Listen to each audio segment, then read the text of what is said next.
Subscribe करें हमारे channel सर्वटेक को और देखें नीट इंट्रांस एग्जामिनेशन के लिए मेल रिप्रोडक्टिव सिस्टम पर आधारित एमसीक्यू टाइप क्वेश्चन का सेट नंबर 57 फ्रेंड्स।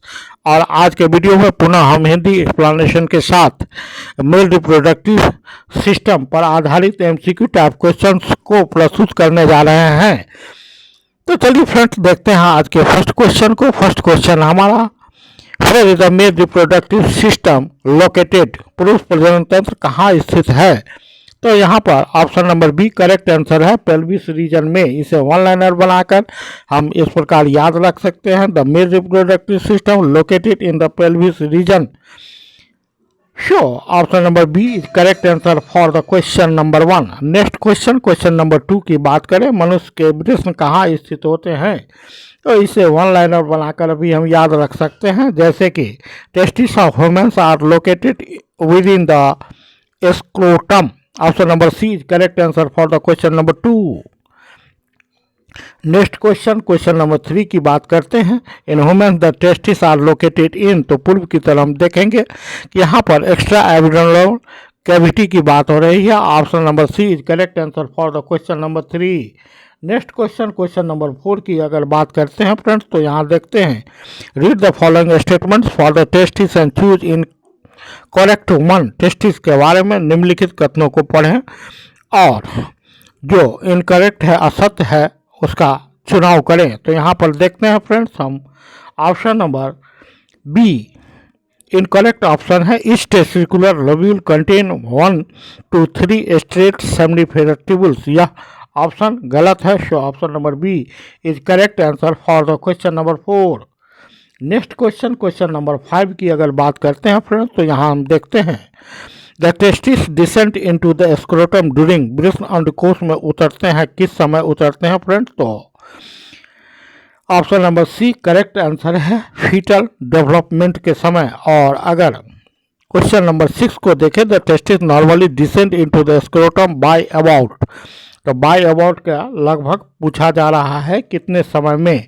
तो यहाँ पर ऑप्शन नंबर बी की बात हो रही है, the time of birth. The testis normally descend into the scrotum, scrotum में कब उतरता है? तो यहाँ पर ऑप्शन नंबर बी की बात हो रही है, the time of the birth. Next question number 7, at the age of 280 days in the embryo, the testis descend permanently into the scrotal sex through. यह भी मिलता जुलता क्वेश्चन है, क्वेश्चन नंबर 6 से, क्वेश्चन नंबर 5 से, और यह क्वेश्चन नंबर 7 है। भ्रूण में 280 दिनों की आयु में वृषण अस्थायी रूप से अंडकोशिकीय थैली में उतर जाते हैं। और किसके माध्यम से फ्रेंड्स? तो यहाँ पर ऑप्शन नंबर सी की बात हो रही है, इंगुलिन कैनाल्स के द्वारा। VBI question, question number 7, option number C is correct answer for the question number 7। Next question, question number 8, option number A inguinal canal. यहाँ पूछा जा रहा है, वृषण अस्थायी रूप से अपने अंडकोश की थैली में उतर जाते हैं, तो किसके मार्फत? इंगुलिन कैनाल के मार्फत। Option number A is correct answer for the question number 8। Next question, question number 9, failure of the testis to descend into the scrotum is called. वृषण अंडकोश में उतरने में असफल रहना क्या कहलाता है फ्रेंड्स? तो यह एक प्रकार का डिसऑर्डर है। Option number B is correct, और जिसे जाना जाता है cryptorchidism. Option number B is correct answer for the question number 9। Next question, question number 10, a sperm is produced in which structure, किस रचना में, संरचना में शुक्राणु का निर्माण होता है फ्रेंड्स? तो वह है testis. Option number D is correct answer for the question number 10। Question number 11 की बात करें, the testis in humans are situated outside the abdominal cavity inside a pouch called से scrotum. The purpose serve for. Scrotum में testis के होने का क्या purpose है, क्या उद्देश्य है? और यहाँ हम देखते हैं option number D correct answer है, maintaining the scrotal temperature lower than the internal body temperature.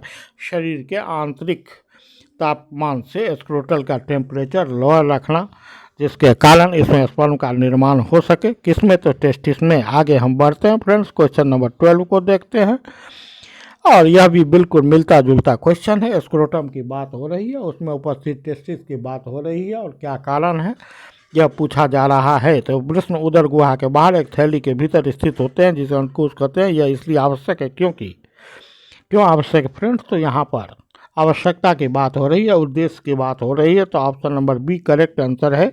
Scrotum helps in maintaining the low temperature of the testis necessary for the spermatogenesis, अर्थात शुक्र जनन के लिए जो आवश्यक टेम्परेचर होता है वह शरीर के आंतरिक टेम्परेचर से कम रहना चाहिए, जिसे मेंटेन करने का काम करता है कौन, स्क्रोटम। और स्क्रोटम में उपस्थित होता है टेस्टिस और टेस्टिस में होती है स्पर्मेटोजेनेसिस की क्रिया। तो यहाँ पर option number B correct answer है फ्रेंड्स क्वेश्चन नंबर 12 के लिए। आगे हम बढ़ते हैं फ्रेंड्स, क्वेश्चन नंबर 13 को देखते हैं। Testis are suspended in the scrotal sac by, किसके द्वारा यह वृष अंकुश की थैली में लटका रहता है, तो वह निलंबित होता है किसके द्वारा फ्रेंड्स। तो यहाँ पर देखते हैं स्पर्मेटिक कोड की बात हो रही है। Option number B is correct answer for the question number 13। Next question, question number 14।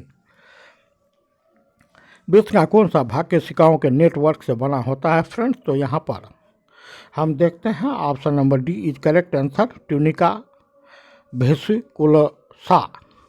वृष्ण का वह भाग जो केशिकाओं के नेटवर्क से बना होता है वह ट्यूनिका वेसिकुलोसा कहलाता है। Option number D is correct answer for the question number 14। आगे हम बढ़ते हैं, नेक्स्ट क्वेश्चन देखते हैं। Question number 15। The seminiferous tubules are located in the, तो सेमनीफेरस ट्यूबुल्स जिसमें स्पर्मेटोजेनेसिस की क्रिया होती है और लैडिंग सेल्स के द्वारा निर्माण होता है। तो यहाँ पर हम देखते हैं शुक्रजनन नलिकाएं स्थित होती है किसमें, तो टेस्टिस में। Option number A is correct answer for the question number 15। This is the very simple type of question. आगे हम बढ़ते हैं, क्वेश्चन नंबर 16 को देखते हैं। Seminal tubules are composed of, seminal tubules composed होता है किसका, तो जर्मानल एपिथेलियम का। नेक्स्ट क्वेश्चन, क्वेश्चन नंबर 17 की बात हो रही है। Option number D correct answer है। शुक्राणुओं का उत्पादन कहाँ होता है, तो सेमनीफेरस ट्यूबुल्स में होता है फ्रेंड्स। आगे हम बढ़ते हैं, यहाँ option number D correct answer है क्वेश्चन नंबर 17 के लिए।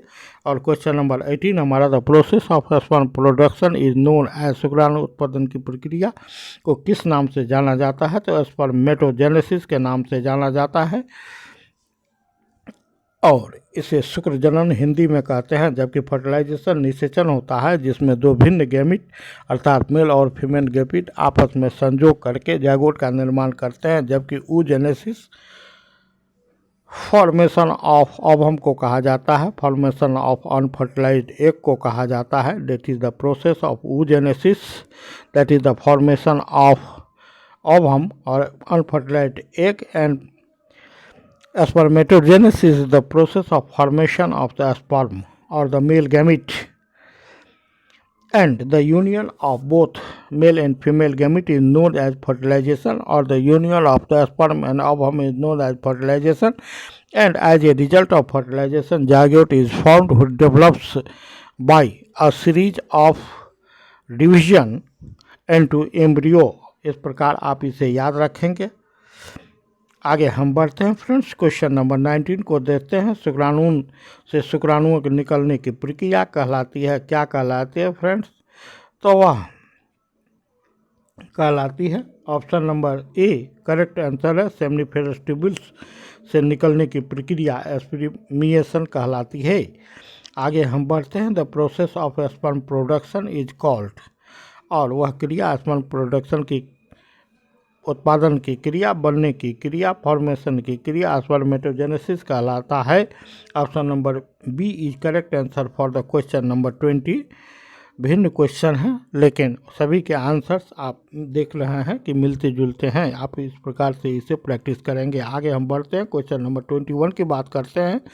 कौन सा हार्मोन शुक्राणु जनन की शुरुआत करता है, तो वह हार्मोन होता है फॉलिकल स्टिमुलेटिंग हार्मोन, जो कि स्रावित होता है एंटीरियर पिट्यूटरी से, अर्थात adeno hypophysis of the pituitary से यह स्रावित हार्मोन होता है।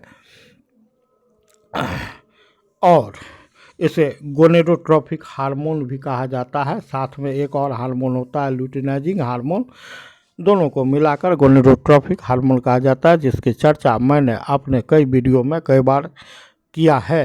तो आप इसे भी याद रखेंगे और पढ़ते हैं।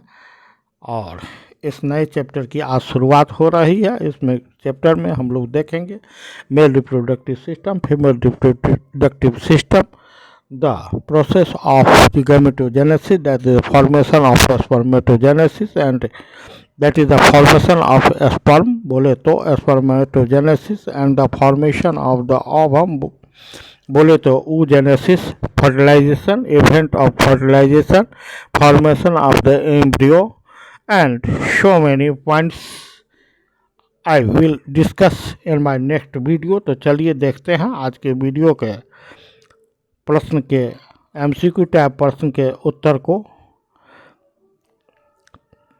और इसी के साथ हम आज के वीडियो को समाप्त कर रहे हैं। अगर वीडियो अच्छा लगा हो तो आप उसे सब्सक्राइब करेंगे, लाइक करेंगे और ज़्यादा से ज़्यादा शेयर करेंगे। Thanks for watching. Good night.